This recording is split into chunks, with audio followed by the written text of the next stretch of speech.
Hey everyone, Assalamualaikum. Welcome back to my channel. বানিয়ে নিচ্ছি মাত্র 2টি আলু দিয়ে বিকেলের মোচমোচে একটি নাস্তা। আমার রেসিপিটি ফলো করলে আপনিও কিন্তু সবার জন্য এমন সুন্দর আর মোচমোচে একটি নাস্তা তৈরি করে নিতে পারেন। বিকেলের চায়ে কিংবা সকালের চায়ের সাথে এই নাস্তাটি কিন্তু খুবই ভালো লাগে। বাড়িতে আপনি চাইলেও কেউ নিজের পরিবারের জন্য বা অতিথি এলে তাদের জন্য আপনি এমন সুন্দর একটি রেসিপি তৈরি করে দিতে পারেন। এটি যেমন দেখতে সুন্দর, খেতেও কিন্তু ভীষণ মজার হয়। তাই এই রেসিপিটি তৈরি করতে হলে আমার ভিডিওটি পুরোটা ওয়াচ করতে থাকুন। এর জন্য আমি প্রথমে ফ্রেশ 2টি আলু নিয়ে নিয়েছি। এরপর এটাকে একটা কাটারের সাহায্যে আমি খোসা ছাড়িয়ে নিচ্ছি।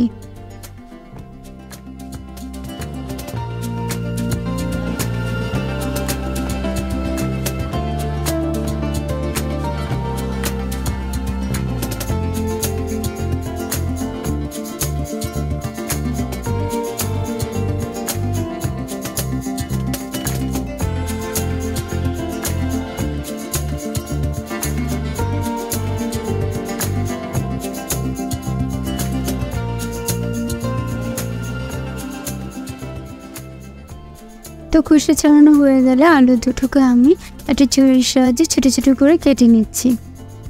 আপনি চাইলে কিন্তু আস্ত আলুটাই সিদ্ধ করতে পারেন, তবে আপনি যদি কেটে নেন আলুটা, এতে খুব সহজেই কিন্তু দ্রুত সময় সিদ্ধ হয়ে যাবে।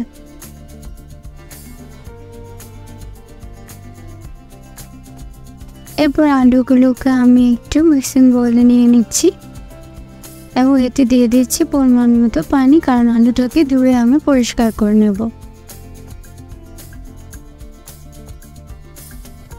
এবার আলুটাকে ধুয়ে পরিষ্কার করে আমি সিদ্ধ করে নিয়েছি।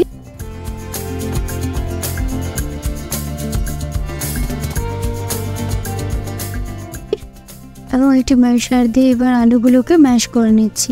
আপনি অবশ্যই খুব সুন্দরভাবে টাইম নিয়ে আলুগুলোকে সিদ্ধ করে নেবেন, যেন খুব সহজে এটি ম্যাশ করা হয়ে যায়। তাহলে নাস্তাটিও কিন্তু অনেকটাই সুন্দর হবে। এভাবে আমি সবগুলো আলু ম্যাশ করে নিয়ে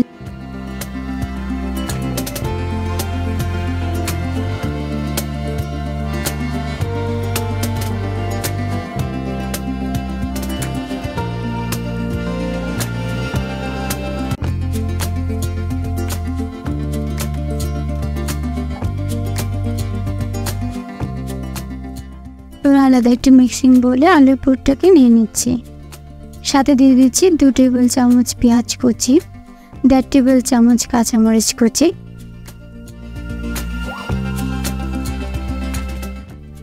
1 টিস্পুন চাট মশলা, একটি ডিম,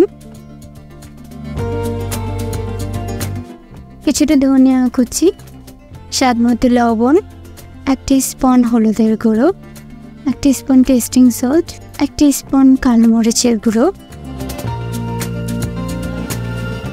এবার আমি সবগুলো উপকরণকে একটি কাঠির সাহায্যে খুব ভালোভাবে মিক্স করে নেব।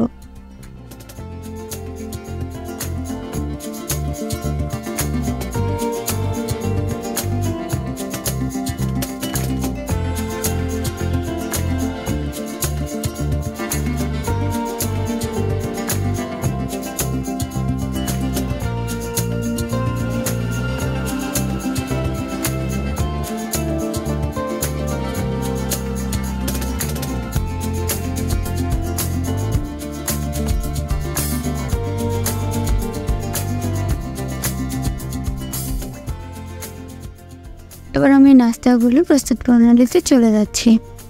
তো এর জন্য আমি প্রথমে 2 হাতে কিছুটা তেল মেখে নিয়েছি এবং এখান থেকে 1 চামচ পুর নিয়ে নিয়েছি।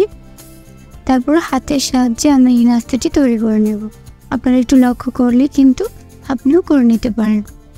তো এটাকে রাউন্ড করে নিচ্ছি প্রথম, তারপর হালকা চাপ দিয়ে এটাকে সাইড থেকে চেপে এভাবে শেপ করে নিচ্ছি। আপনি একটু লক্ষ্য করলে কিন্তু আপনি ওই নাস্তাগুলোকে অনেক সুন্দরভাবে তৈরি করে নিতে পারেন।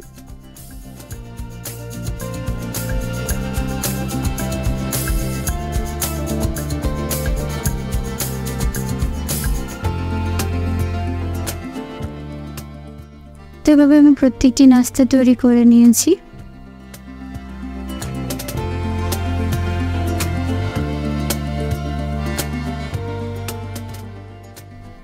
তো এবার নাস্তাগুলোকে কোট করার জন্য আমি প্রথমে একটি ডিম ভেঙে ফেটে নিচ্ছি।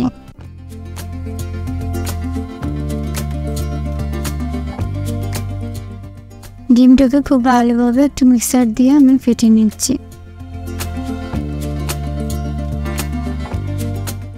এবার এটি কাঁটা চামচের সাহায্যে আমি ডিমটার মধ্যে নাস্তাটা দিয়ে দিচ্ছি। এরপর এটাকে একটু ব্রেড ক্রাম্বসে আমি কোট করে নিচ্ছি। তো একে একে আমি প্রত্যেকটি নাস্তাকে এভাবে ডিমের মধ্যে থেকে এরপর ব্রেড ক্রাম্বসে করে কোট করে নিচ্ছি।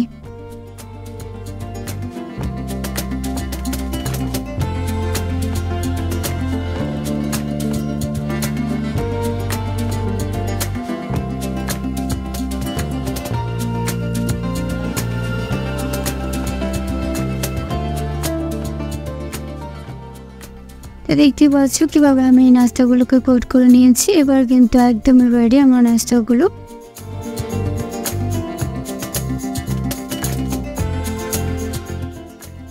এবার এগুলোকে আমি ভেজে নেব। এর জন্য আমি প্রথমে একটি প্যান বসিয়ে দিয়েছি আর তাতে দিয়ে দিয়েছি পরিমাণ মতো তেল। তো আমি মিডিয়াম তেলে এই নাস্তাটি ভেজে নেব, কেউ চাইলে ডুবো তেলেও ভেজে নিতে পারে।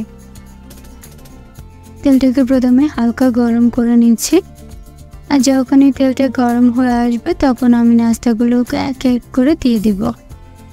এই সময় চুলার আঁচটাকে খুব বেশি রাখা যাবে না, মিডিয়াম টু হাইতে চুলার আঁচটাকে রেখে নিতে হবে।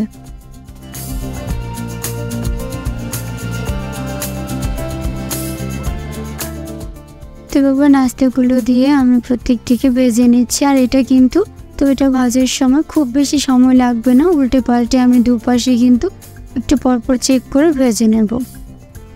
তো এভাবে সবগুলো নাস্তা আমি তৈরি করে নিচ্ছি। আর যখনই এক পাশ ব্রাউন কালার চলে আসে তখনই আমি অন্য পাশটাকেও ব্রাউন কালার করে ভেজে নিয়েছি।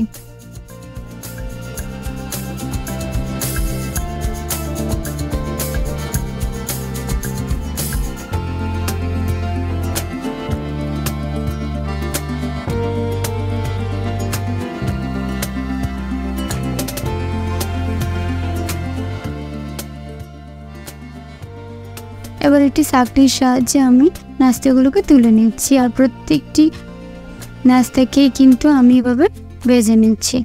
আর যখনই আমার দুপাশটা ব্রাউন কালার চলে আসে তখনই আমি এগুলোকে তুলে সার্ভ করে নিচ্ছি।